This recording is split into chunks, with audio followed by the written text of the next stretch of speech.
As the nations of Europe were drawn into World War I, no one knew how that would change the Middle East just a few years later. Weizmann's connections in London and his contributions to the British war effort gave the movement for a Jewish homeland a huge boost in the New World Order. In 1910, Weizmann became a British citizen and would remain one until he became the President of Israel in 1948. When World War I broke out, Zionist leaders in Europe were divided over which side to take, since many of them were German. But Weizmann convinced them that there was only one clear choice. You could find prominent Zionist leaders in the German army and in the French army and the British army, shooting each other. We don't take any side.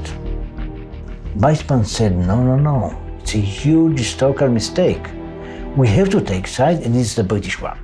And to say it in 1915, 1916, it was crazy, because who knew that the British were going to take all the Middle East? I mean, it was a war. I mean, nobody knew how it will finish.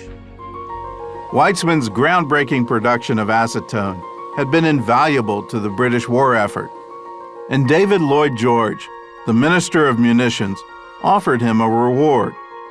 Weizmann answered, "Nothing for me, but I would like you to do something for my people."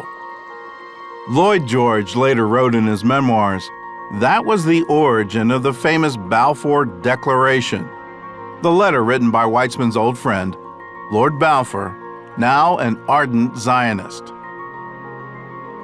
His Majesty's government view with favor the establishment in Palestine of a national home for the Jewish people, and will use their best endeavors to facilitate the achievement of this object.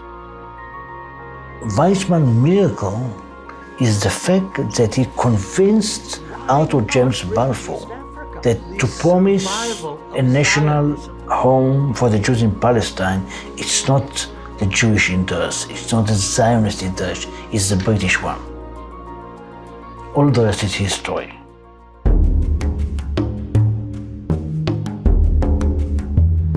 With the Jewish homeland now on the horizon, Weizmann met with Amir Faisal, the leader of the Arab national movement. The two signed an agreement that the Arabs would encourage the Jewish national home in Palestine, while the Jews would help the Arabs develop their natural resources. After signing the agreement, Faisal made the following statement: "We Arabs look with the deepest sympathy on the Zionist movement. We will wish the Jews a most hearty welcome home. I look forward, and my people with me look forward, to a future in which we will help you, and you will help us." But that sentiment only lasted a few months.